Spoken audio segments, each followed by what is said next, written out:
and welcome to Power Play. I'm Vashi Capellos in Ottawa. Tonight, Trump turnaround? I think things are going to work out very well between Canada and the United States. The President and I had a very constructive, very productive discussion.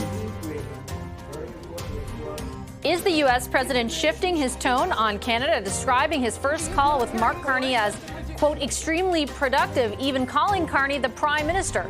In moments, we'll talk to someone who understands the president's approach to other leaders. Former Trump National Security Advisor John Bolton will be here. Then we'll take the temperature of Trump's impact on the campaign trail. Mark Carney and Donald Trump have one thing in common. They both favor taxing Canadian industry. If you're going to attack us with tariffs, we're going to fight back with all the tools that we have.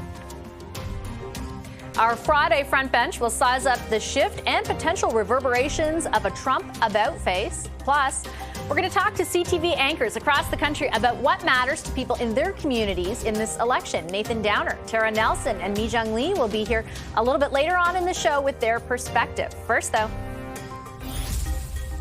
We had a very good conversation. Mark called me today at 10 o'clock. We put out a statement. We had a very, very good talk. He's going through an election now, and we'll see what happens. But we have Liberation Day, as you know, on April 2nd, and I'm not referring to Canada, but many countries have taken advantage of us, the likes of which nobody even thought was possible for many, many decades, And, that has to stop. We're going to end up with a very good relationship with Canada and a lot of the other countries. I think things are going to work out very well between Canada and the United States. U.S. President Donald Trump there significantly softening his take on this country following his first conversation with Mark Carney. Both leaders coming off of that phone conversation with positive takes. Trump even calling it, quote, extremely productive. Here's Carney's take. We had a very constructive discussion, and we agreed to begin comprehensive negotiations about a new economic and security relationship between our two sovereign countries immediately following the federal election. Perhaps there was a different impression before about how strong Canada really is. You've said that you wouldn't sit down with Mr. Trump and talk to him unless he respects Canada's sovereignty. Did you convey that to the president today? And if so, what did he say? The president respected Canada's sovereignty today, both in his private and public comments. That initial comment you heard a few minutes ago from Donald Trump, that came from the White House shortly after the call with Mark Carney. Moments ago, he spoke again on Air Force One. Let's take a listen to that. And after the call, you seem to be much more positive about Canada than you've been in the past. No, I just think, I've always loved Canada. And we had a very good conversation with the Prime Minister. And, they've got an election going on, so we're going to meet after the election. For more on what seems, at least in the immediacy, like a change in tone and whether it could lead to more, someone who knows Donald Trump well. John Bolton was his national security advisor and also served as ambassador to the UN under President George W. Bush. Ambassador Bolton, pleasure to welcome you back to our program. Thank you for making the time. Thanks for having me. So today, for the first time in months, we had been kind of accustomed to conversations occurring between Trump and a government official here, and it not essentially translating to anything positive on social media. Today, he actually called the Prime Minister. He said the conversation was extremely productive. Should we read anything into the difference in reaction? Well, I don't think you should over-conclude on the basis of one telephone call, but both sides tried to give a positive reading to it. Obviously, Canada will have an election in a month, and we'll see who emerges victorious. But as I've tried to explain to people getting to understand why Trump behaves the way he does, he sees international relations almost entirely through a personal prism. So if he has good relations with a foreign leader, he thinks U.S. relations with that country are good. For well or ill, he's never liked Justin Trudeau. And I think that explains a lot of it. Now, if it turns out he likes Mike Carney or Pierre Poilievre of the Conservative Party, if he wins, that would be a big step forward. People say, but it can't be that simple. It has to be more complex. And my response is, no, it's not. If Trump believes that he has friendly relations with someone, like Vladimir Putin, then relations between the two countries will be much better. And did you see evidence of that during your time in that administration? I think I remember you once citing Abe as an example of that? Well, I thought the foreign leader who did the best of any foreign leader in Trump's first term in getting a relationship with him that benefited his country and honestly benefited the United States quite a bit too. It was Abe. Boris Johnson probably came in second in that regard.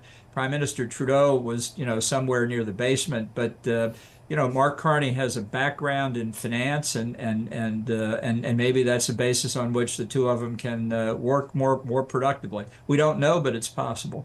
Is it when you talk about the personal side of it?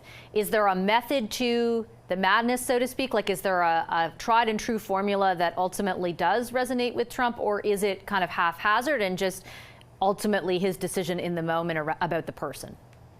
Well, flattery is always good. It's sometimes hard for foreign leaders to indulge in it too much. I can understand that. The Abe secret, I think, was talking to Trump all the time that he could. He would meet with him in person. He'd speak with him on the telephone. They'd play golf together, where Abe didn't necessarily ask for anything, but just talked and developed a relationship. Then when he needed something, like when Trump was getting ready to meet North Korean leader Kim Jong-un, then Abe could say, here's what's important for Japan, 1, 2, 3. And Trump, by and large, tried to accommodate him, which I think was the right policy for the United States as well as the right policy for Japan. So if that's of interest, I think that was a successful formula. He's still talking about next week as Liberation Day, April the 2nd. He's going to bring in reciprocal tariffs. He said there's the possibility of border-tied tariffs that have now been delayed twice. Plus, this week, he announced a new set of tariffs specific to the auto sector. How much of that, in your view, the specific announcement and the timing of it, had to do with trying to move around or move past or distract from what happened with Signal and that controversy? Well, I think the April 2nd target date for Liberation Day, as Trump called it, was set well before, but it certainly doesn't hurt from the objective of trying to remove the Signal Gate controversy from public attention. I think we're on the verge of a trade war with all of America's best allies and trading partners, and it's economic illiteracy on Trump's part, and it's going to leave everybody involved worse off. Do you have the impression that there are any off-ramps ahead from that war? Well, I don't see what they are at this moment. The only person who really does know if there are off-ramps is Trump, and I'm not sure his own staff knows what his thinking is, with good reason, because I don't think Trump knows what his thinking is. Do you think there's any possibility that the speculation that he might be welcoming of a recession to some degree could be based in truth? And I think it's so counterintuitive for many people, but I've now seen sort of growing commentary to that effect. Well, I think he's trying to lower expectations after having said things would be wonderful from day one.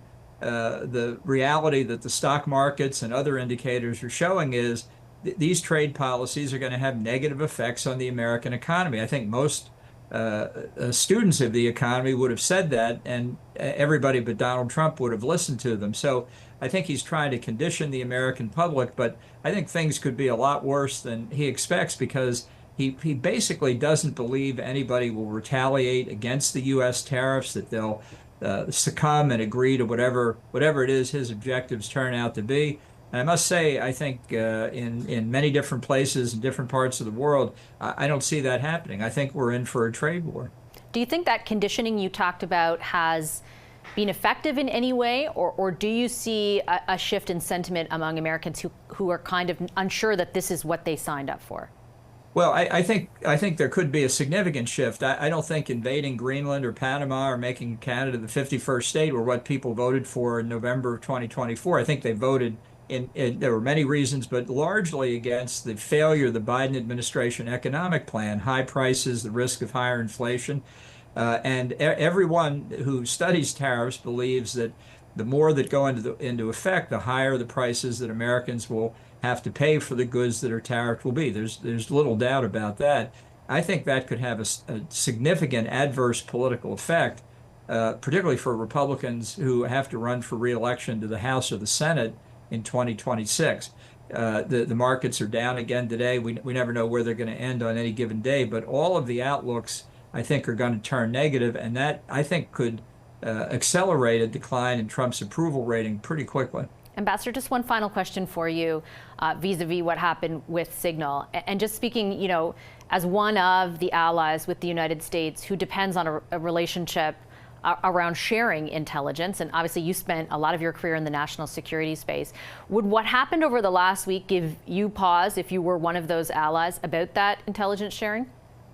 Well, unfortunately, I have to say it would give me pause. If you show a lax attitude on security for sensitive information, others are going to be reluctant to share it with you. It's simply a matter of common sense. I think this was a catastrophic mistake for the administration in that it happened. It's inconceivable to me why anybody would walk away from the world's most expensive and most secure telecommunications system to use some commercial app. And I worry that this wasn't the first time that it might have gone on for the 2 months since the inauguration. So the White House should take this a lot more seriously. And I think it's the Five Eyes allies in particular should explain it to anybody they can find that this has got to be corrected sooner rather than later. I'll leave it on that note. Ambassador, a pleasure as always. Thank you so much. Thanks for having me. That's John Bolton, Donald Trump's former national security advisor. Pierre Poilievre and Jagmeet Singh also asked about Canada-U.S. relations in light of that phone call on the campaign trail today. Well, it's clear that the president would like to keep the Liberals in power. They've been very good for his agenda. He wants to take our money and our jobs, and Liberals have helped him do it. I think we need to be ready to fight back with every tool possible, and we need to present that in a clear vision that we're going to fight back, we're going to defend our country and defend our jobs. All right, the call and the relationship between our two countries certainly dominated the news cycle today, but policy was a part of those campaign stops as well. Let's go through what each party is promising. As of today, Conservative leader Pierre Poilievre pledging a Conservative government would impose maximum life sentences for anyone convicted of 5 or more counts of human trafficking, importing or exporting 10 or more illegal firearms, and fentanyl trafficking. NDP leader Jagmeet Singh focused on affordable housing, promising an NDP government would ban corporations from buying affordable rental buildings, limit federal funding and loans for corporate landlords, and boost the Rental Protection Fund. And Liberal leader Mark Carney announcing measures that a Liberal government would take to improve trade-enabling infrastructure, as he termed it, including $5 billion for a new trade diversification corridor fund, new authorities for Canadian ports, and boosted port security to address illegal trafficking of drugs, stolen cars, and guns. On the campaign trail, as far as where everyone is at, Mark Carney is in Montreal. Pierre Poilievre is in British Columbia with stops in Nanaimo, Parksville, and Campbell River. Yves-François Blanchet is in small-town Quebec, rural Quebec, and the Greens are in Nanaimo. On the other end of a quick break, we're going to talk to our front bench about that shift in tone, whether it lasts, what it means for the campaign itself. We're back with a Friday edition of the Front Bench. There they are in just 2 minutes. Stay right there.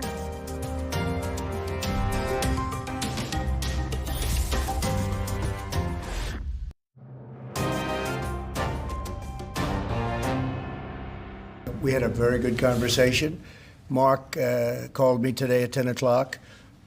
We put out a statement. We had a very, very good talk. He's going through an election now, and we'll see what happens. I think things are going to work out very well between Canada and the United States. The President and I had a very constructive, very productive discussion. We've made progress. It's the beginning of negotiations. We will have comprehensive discussions on the broader economic partnership after the federal election. Is perhaps the Canada-U.S. relationship giving anyone else whiplash, or is it just me after months after this country's economy and sovereignty were targeted with ever-escalating threats and tariffs? Trump seems to change his tune today after his first phone call with Mark Carney, serving in his capacity as Prime Minister. You heard from Carney, you heard from Trump. Here's how Conservative leader Pierre Poilievre and NDP leader Jagmeet Singh are reacting. I was glad to learn that the President and Prime Minister spoke today, and like all Canadians, I hope they had a successful talk, and I look forward to hearing about the results that they achieved in that conversation. I want this call to be successful. Like I said before, there are many things I'm going to attack Mark Carney on when it comes to domestic policy, but when it comes to our fight against Donald Trump, we all need to be united. All right, what to make of the about face, and does it make a dent in the campaign? Let's talk about that with our front bench tonight. Muhammad Ali is a former Liberal staffer. He now works as a vice president at Crestview Strategy. Anthony Kosh is a conservative strategist and managing principal at AK Strategies. He previously served as national campaign spokesperson and director of communications to conservative leader Pierre Poilievre. And Alison Gifford worked in former NDP leader Jack Layton's office. She's now the vice president of policy and public affairs at Clear Strategy. Hi, everybody. Happy Friday evening. Thanks for sharing it with us and Canadians watching. Alison, I have to start with you. That we were just saying whiplash, and I was saying, yeah, it's even in my introduction, right? This is a change from the kind of rhetoric that's being employed by Donald Trump, but it's Donald Trump. How much do you read into it? I think it's actually quite good. We started to see a few backups or new tariff initiatives that have been a little bit more focused on the USMCA as a benchmark. So even the auto tariffs, if there's over 50% US content, aren't subject to the tariffs. And you also saw the carve out for USMCA qualifying goods in the last round of tariffs and Trump's retreat. So to me, that's a bit of a sign that with Jamieson Greer in USTR now, he is bringing a bit more of a rules-based approach and a bit more of an industry-based and sector-based approach to what they're doing. So on the high level, yeah, tariffs aren't great, but at least we're starting to see a little bit of law and order come into play. So I think that's promising. Beyond, though, I think like the tangible stuff around tariffs, Anthony, the real difference today was it wasn't a tweet or a post on social media calling him the governor or saying we should become the 51st state or, disparaging essentially Canada's economy and its contributions or the trading relationships. Like it was not negative. And I'm not saying it's necessarily positive, but it just wasn't what we were used to. What do you read into that? Yeah, well, I agree with Mr. Singh and Mr. Poilievre in that any positive interaction with the President of the United States is a positive thing. All I'd say is I think this speaks much more to just how much Canadians' expectations have declined. The fact that the President of the United States of America calling our Prime Minister by his proper title is seen as something extraordinary and positive just goes to show you how bad things have really gotten. But I think at the end of the day, you have to ask the question, what has really changed here? A phone call was had today after it seems now Mr. Carney had requested a phone call a few weeks ago, didn't even get an answer until now. But if you're an auto worker and you're worried about whether or not you're going to have a job in a month, does this phone call do anything for you? If you're a business owner, Canadian or otherwise, who's considering or looking at making a strategic investment in some capacity in the Canadian economy, does this do anything for you in giving you certainty in terms of whether or not you should pursue that decision? Does anything really change? If you're part of one of the sectors of the economy that's likely going to be impacted by the next wave of tariffs that's implemented on April 2nd, does this actually do anything for you? So always important to be reasonably optimistic. I think it's important for all of us, especially in these times. But I also think it is important to recognize that not much has actually really changed beyond the President of the United States finally giving the Prime Minister of Canada the respect of giving him his actual work title. I think Anthony's comments kind of ground the reality, Mohammed, insofar as, yes, there's a comment that isn't negative out there, but ultimately he's still talking about Liberation Day in the same, run-on sentence in which he complimented for the first time in a long time anything to do with Canada. Like he's still saying that next week all of these tariffs, and I can't even keep track of them because the border ones are supposed to come next week after 2 months of delays, reciprocal tariffs, hence Liberation Day, and the auto tariffs. And when those are actually applied, if they are actually applied, I feel like probably Canadians will feel, a little bit like this is square one again. I think, to both my colleagues on this panel, I think, yeah, it's good there was a positive call. And should we feel too optimistic? Probably not, because I think Donald Trump has proven that you can change your mind on a whim. But I think a positive call, I think the fact that they have committed to engaging into a security and economic cooperation agreement following the election is a positive sign that, look, we need to figure something out that's much more sustainable. He could have easily have just said, to hell with you, we're still going to go tariffs, still want to take over Canada and so forth. And he didn't go that far. He didn't use that opportunity to try and embarrass Mark Carney. He found him to be a formidable statesman to engage with. So I think that's a positive that like this meeting went as good as possible for Mark Carney and the Liberals. And I think that if folks are trying to look for some glimmer of hope, I think the glimmer of hope is that there was an expectation set of negotiations to start on economic and military pieces, which has been a fundamental cornerstone of the relationship, but also that there wasn't this sort of extreme negative or extreme like actually we're going to triple tariffs on you as Donald Trump has been threatening for the last however many weeks if you want to go on for. I want to do a quick round on the politics of it because Mohammed alluded to it. Mark Carney has the ability right now to use during an election campaign, like Doug Ford did in Ontario, Allison, the pulpit of the prime minister, right? He has an advantage just inherent to that. I'm not saying that as a political statement. Like he is able to engage, for example, in this instance with Donald Trump to talk about negotiations, for example, in a way that people who don't hold power can't. How much of a challenge is that in your case, for example, for the NDP? I think it's an incredible challenge for the NDP. I think that as long as the NDP tries to compete with Carney on the economic management message and on the Canada-U.S. trade message, it won't be a winner because that's not, I wouldn't say trade policy or even industrial policy is an area that the NDP has typically carved out as their own. So if they're just running against that, trying to come up with an NDP trade policy, an NDP Canada-U.S. policy, I don't know that that will work as well as thinking about, okay, what are the other things Canadians want? Maybe Carney can handle this. What can we handle? How can we handle affordability? What do you want to see in your community? And I think it will be really incumbent on Jagmeet Singh to not just play the air war in this election. He's an excellent campaigner. He is a very likable person. He does not seem to be able to punch through in the media dialogue at all at the moment. So I think his best bet is to really focus on other issues domestically that need attention for Canadians and also spend a lot of time connecting in communities. Anthony, I've been dying to ask you on your take because the Conservatives' position on this has been like, you know, a fire this week with Corey Tonight, the campaign manager for Doug Ford. You know him, I know him. He's a panelist on Question Period, for example, kind of publicly saying the Conservatives are not on the right track here. They're in big trouble, releasing internal polling from Ford's office, for example, to that effect. Tell me how you're perceiving that and where you think the Conservatives sit on the Trump issue. Like, is it a challenge? Is it an opportunity? What's your take? Well, listen, it's not a conservative general election campaign if there aren't conservatives from the sidelines who are issuing criticisms in a very public way.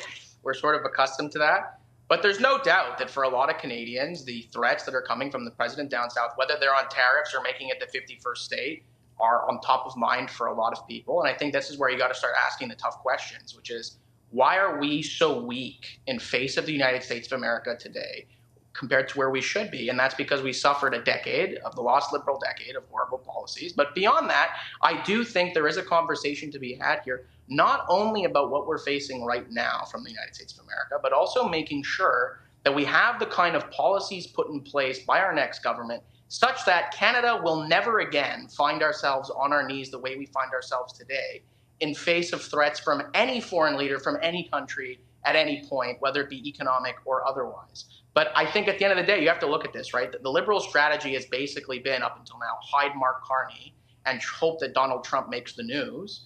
And the Conservatives have been actually, in addition to addressing the concerns of everyday Canadians, actually laying out a quite substantive policy platform with at least one policy a day, talking about the kind of things they're going to do to make life more affordable and better for Canadians. So definitely there's a conversation that needs to be go around. Donald Trump definitely put a tailspin on this campaign.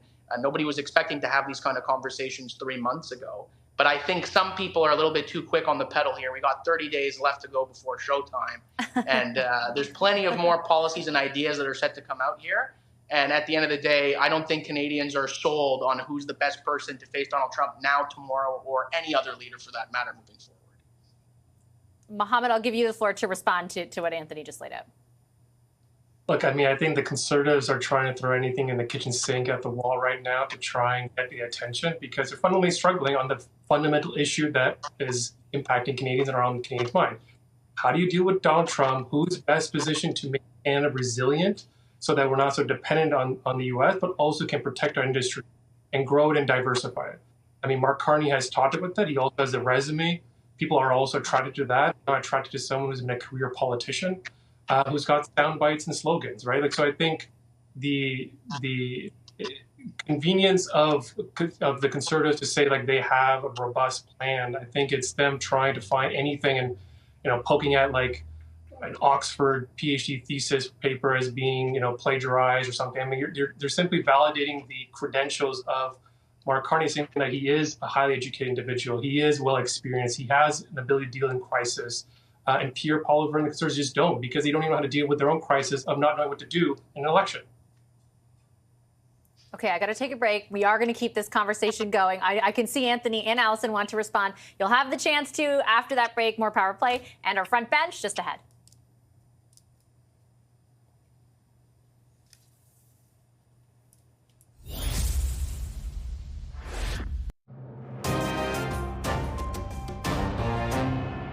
My solemn promise is to stand up for Canadian workers, to stand up for Canadian businesses. We will stand up for our history. We need a strong, new Conservative government that will stop the crime and put Canada first for a change. We will do that. We will do it with common sense policies that take the dangerous offenders off the street. We're going to take on the big corporations that are ripping you off. We're going to fight back against corporations that are buying up affordable homes. We're in it for you. And so we're going to make that case every day of this campaign. 6 days in as leaders fight to win votes with just 4 weeks to go ahead of Election Day on April 28th, 1 month exactly from this day, in fact. Most public opinion polling shows right now the Liberals and Conservatives are within what's known as the margin of error of each other. And this first week was replete with affordability-based policy announcements from all of the three top parties outside of Quebec and a couple of curveballs courtesy of Donald Trump. Let's bring back the front bench for their overall take of week one. Muhammad Ali, Anthony Kosh, and Allison Gifford. Allison, I'll start again with you. If there is one thing that stands out from week one to you, what is it? You know what? I really have a hard time taking the Donald Trump out of week one, because to me, I remember the morning that Carney was with, I believe it was Unifor, and there was an announcement on autos, and then Trump made his announcement on autos, and Carney was able to make a follow-up announcement on autos. And again, it's being the prime minister that gives you that access to probably more information coming from DC and being able to incorporate that in your campaign, which I've really never seen before. I also think that one of the challenges right now when you're dealing with Donald Trump and with the United States is in situations like these, there's no time for sloganeering. There's no time for rhetoric, really. You need to have a united front, and I can see that trickling down to the leaders as well. Mr. Poilievre is a very scrappy, sloganeering kind of person on occasion, and I find it just keeps landing very flat. And so the more polarizing language, the more creative people get in terms of taking down the opponents, which is kind of what you have to do. You have to paint your opponent in a certain light that's not like you and show those difference, show the daylight between you and what you're offering Canadians. I could see all of the leaders who weren't Mark Carney really struggle with that this week. Anthony, what do you think about that? And also, if you review the last 6 days, what stands out to you? Well, I mean, there's a few things, especially some are Quebec specific and some otherwise, but I actually think Mark Carney's biggest enemy has ended up being himself, in that every time he finds himself in front of a camera or a microphone, he misspeaks, insults journalists, whether it's telling Rosemary Barton to look inside herself, or whether it's telling a journalist, ça suffit, that's enough in French, or whether it's misnaming a star candidate or the Polytechnic massacre that she was a victim of, that resulted in her becoming a social activist to begin with. I think that what you're starting to see play out is that the Conservative base of support is very strong. So regardless of where it is, Poilievre's base is there, the Conservative base is voting Conservative, and there's very little at this point that's going to change that. Whereas Mark Carney's support is very soft. So you're seeing the NDP has experienced a complete and utter collapse, some polling showing them even falling potentially below the Bloc Québécois in national levels, right? And I think that is the question that's yet to be seen over the course of this campaign in great effort, is to what extent is Mark Carney going to be able to maintain these Johnny-come-lately liberals who don't usually vote for the Liberal Party, were not voting for the Liberal Party 5 minutes ago, but now find themselves wrapped up in a fervor prompted by Donald Trump. And whether or not the more they see of him, the more they're going to like him, or the more they're going to realize, yeah, I'm not so sure that I want more of the same from the Liberal Party of Canada. Well, I actually think that's why, Mohammed, and I'd love to hear your take on it as well, the polls and public opinion polling moving forward will be more informative on that point, right? Because so far what we've seen is the Liberals able to close the gap, to be fair, in pretty much every single public opinion polling we've seen, and remain within the margin of error. But I also lived through the U.S. election where we saw two candidates within the margin of error. I see the rallies that are happening in, for example, Hamilton and Surrey last night, and the crowds that are being drawn, and I get nervous. I don't want to overestimate one way or the other, and I don't know which way it goes. But if you continue to see, though Anthony points out, the support may be softer, it is growing. And if it continues to grow, then we might have a better indication of, I guess, how much weight to throw into that kind of analysis. It's great that you brought up the crowds. I think the Conservatives should take heed from Kamala Harris about measuring crowds, because I don't think that's indicative of what your voter turnout and success will be. And I think for what, I mean, I agree with Allison as well that Trump has been the factor throughout this. I think what I've been surprised by in this week of the election is the Conservatives simply not actually having a real economic message at this point. I do think there's still time for voters to still decide, but I think a lot of conservative leaning voters who wanted to vote them were voting sort of in an anti-Trudeau manner. And I think what we're seeing is sort of there's actually a better option out there for me, that I can actually go back to someone who has some experience with this issue of the economic crisis, who gets it, who's measured, and could probably deal with the crisis that we're dealing with. And I think that's why you're seeing sort of opinion polling kind of going that way, and sort of that growing number of Liberal committed voters as well. And so as I think we get closer, I think, yeah, for sure that there will be a more solidified understanding of where people are lying. I mean, most voters tend to make their decision the last week and a half, but I think the Liberals have done a good job of really solidifying the economic and the sovereignty and dealing with the Canada-U.S. file part of it, which is fundamentally the biggest one. So after that, it'll be important for Liberals to maintain that momentum with good policies that target the secondary and tertiary areas that matter to Canadians, which, Anthony has mentioned as well for what the Conservatives are focusing on. Okay, I have a few minutes left. I want to get 30 seconds to each of you on this question, and you can build in your response to what you just heard. The beginning of a campaign, the first week, the last week, we know everyone has been around campaigns around this panel. They're usually pretty consequential. The middle is like a grab bag of different things. What will you be watching for next week, Allison? I will be watching for Jagmeet Singh to really solidify his message to Canadians and to tell us more about what he has planned in terms of supporting Canadians domestically. I don't know that he has the ability to have much of a trade message right now, but looking at those domestic pieces and seeing if it's the kind of progressive economic populism that's going to resonate with people. And beyond that, I just look forward to the drama.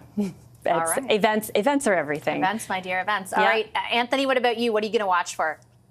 First of all, I just want to say I find it funny hearing Liberals say that Mr. Poilievre has nothing to say on the economy, when if you'd like to see what he has to say, you can look at the first half of Mark Carney's announcement so far. But beyond that, I think what we're going to look in the next week, it's April 2nd.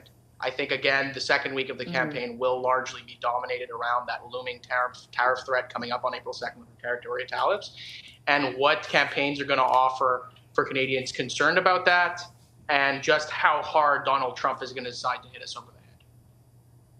Okay, last 30 seconds to you, Mohammed. I think it's fair to say April 2nd is going to be the thing that I'm going to be watching as well. And everyone will be in what does Donald Trump ultimately decide? And then I think the 24 hours and 48 hours after that will be just as instructive, because he could change his mind very quickly, see that his own situation domestically doesn't work out, so he's going to pull back or give a reprieve to certain countries. I think that next 24 to 48 hours actually I'll be watching to see how it actually unfolds or gets retracted. Okay, I'm going to leave it there. Thanks so much for a great discussion and for sharing some of your Friday evening. Mohammed Ali, Anthony Kosh, and Allison Gifford. We're going to take a quick commercial break. On the other end of that break, we have convened our network's top anchors from across the country, Vancouver, Calgary, and Toronto, to talk about how this election is playing out in their neck of the woods. I'm back with Mi-Jung Lee, Tara Nelson, and Nathan Downer next. Stay right there.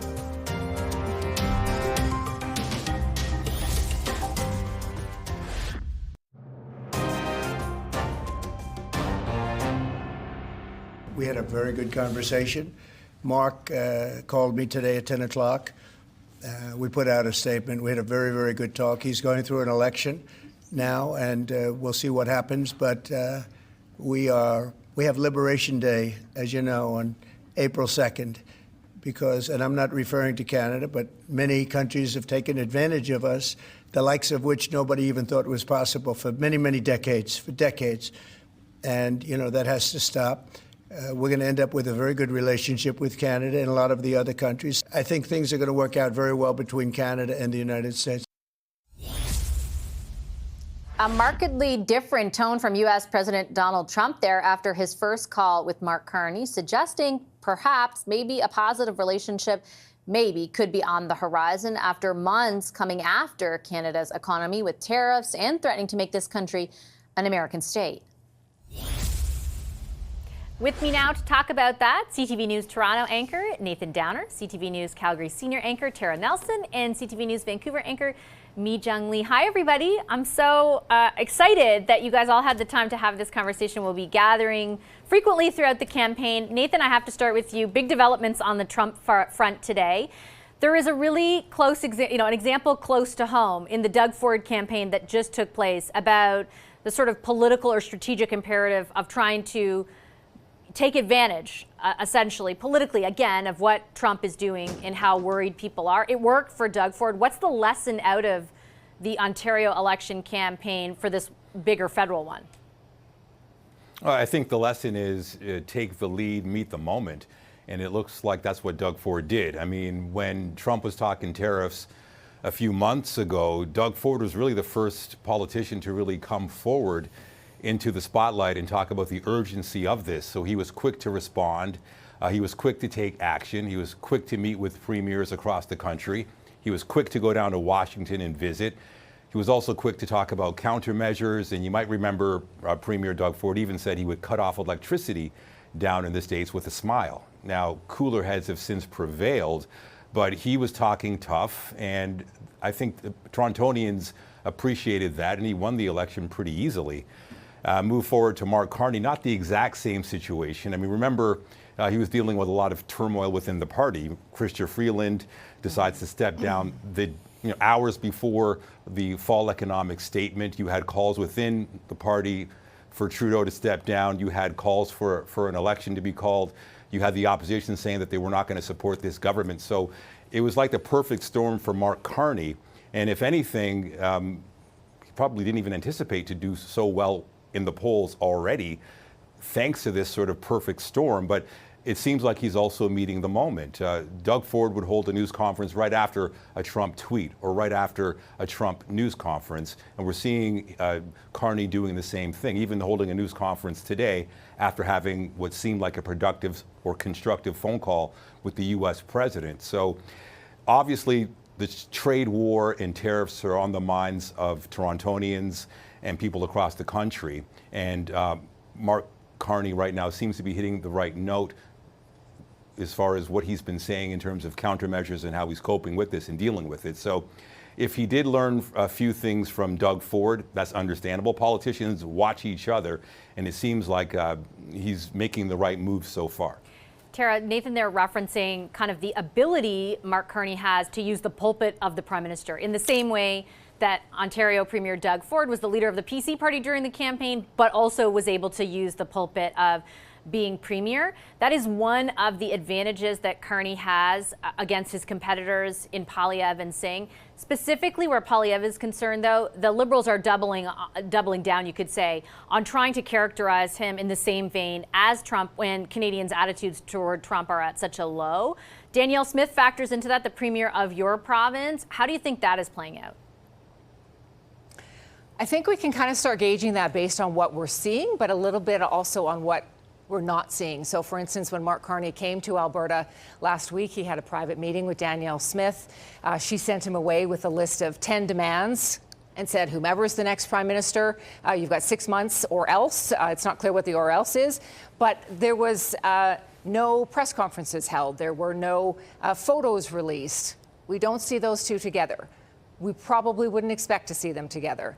We're also, though, not seeing Pierre Poilievre and Danielle Smith together. He's not, for all her support of Pierre Poilievre over the last few years, he is not thanking her for all of that support. And I'm sure he certainly wasn't thanking her when he heard a few weeks ago she was on Breitbart and characterized him as being very much in sync with Donald Trump. So, I mean, is she going to hurt him in Alberta?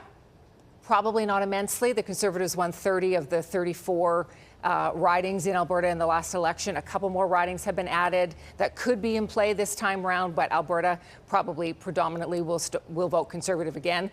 But could she start to have an impact on his fortunes in other provinces? I think that's what could possibly be at play here. And I think the more that she is very much describing herself as Team Alberta and also Team Poilievre, while everyone else is trying to be Team Canada, I think could impact him, and there could start to be an erosion there. Mi-Jung, Tara's referring there to like a conservative, a steady and frequent conservative wave in Alberta. BC is often, a place of play where it's not easy to determine. But I was talking to Nick Nanos the other day on our show, and he was showing me in December what the seat projections in BC looked like. It was a blue wave with some spots of orange. Then you fast forward until right now, and it's nothing close. Tons of seats in play, less competitive for the NDP, and far less competitive for the Conservatives. What the heck has happened in BC over the past few months?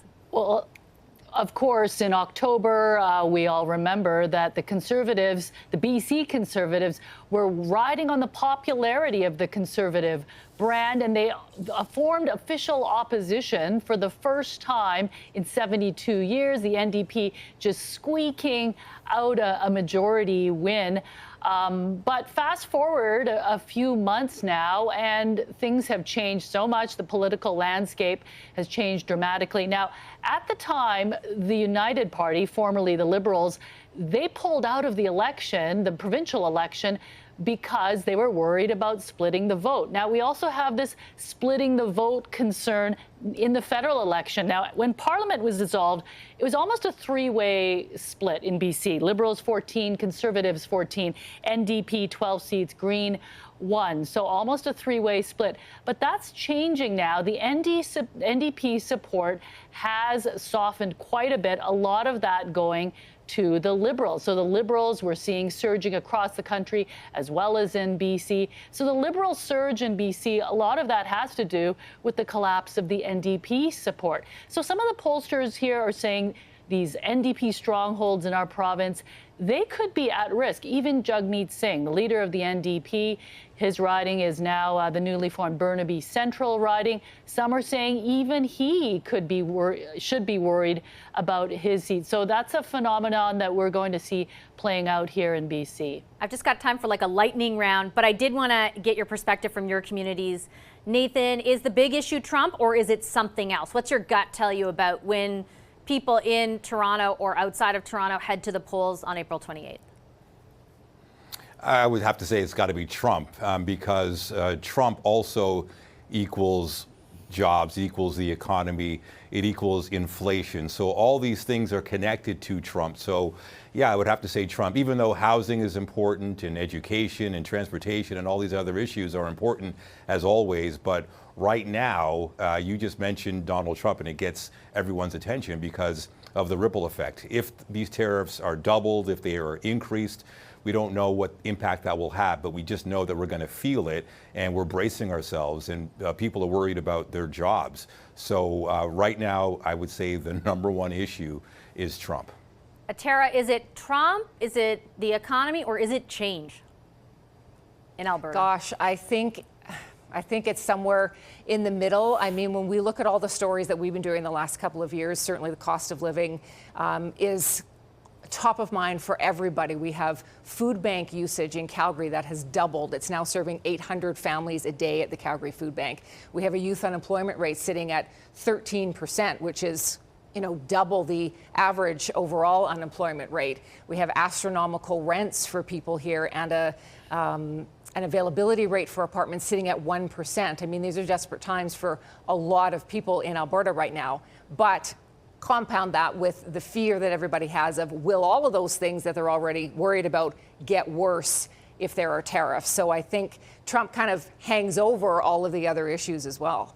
Last word to you, Mi-Jung, because BC and particularly Vancouver is sort of at the epicenter of that cost of living crisis, and in particular around housing. Has Trump eclipsed that, do you think, as foremost on the minds of voters? Yeah, I mean, Canada-U.S. relations #1, according to the polls, economy and jobs #2. But as Nathan was saying, they're interconnected. As a journalist, the whole covering of the trade war reminds me of the pandemic, where the pandemic was the overarching issue that affected so many aspects of our lives. And I feel like the trade war is taking that role right now. There's wall-to-wall news coverage and fear. Fear is a powerful motivator. It was a powerful motivator during the pandemic. It's a powerful motivator now. So, Pierre Poilievre is actually in BC right now. He's trying to change the dial and talk about other issues like tough on crime in Nanaimo, which is what he's been doing. He tried to talk about the TFSA top-up, but ultimately he always ends up having to respond to the latest news from Trump. So he is trying to, I think, veer to those cost of living issues. Whether he's successful in resonating with voters who, as Nathan says, Mark Carney perhaps is meeting the moment right now as we are all inundated with news about the trade war. So I would have to say that Trump is the #1 issue as well. Okay, I'll leave it there. Thanks, guys. Really appreciate the conversation. Mi-Jung Lee, Tara Nelson, and Nathan Downer. We'll see you next week. And we'll take a quick commercial break. More Power Play just ahead.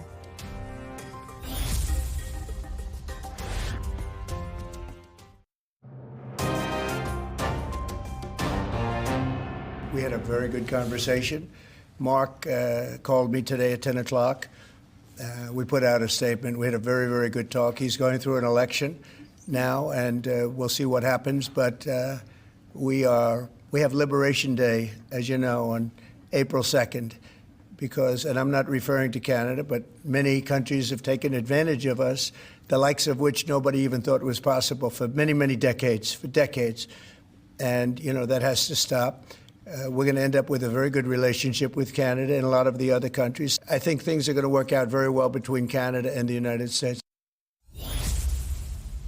Words that we have not seen uttered from U.S. President Donald Trump in months, essentially since he was inaugurated. Those comments from the Oval Office came after a meeting earlier today with Mark Carney, serving in his capacity as Prime Minister. Both sides describing it as a productive conversation. So we shall see where it goes from here, if anywhere.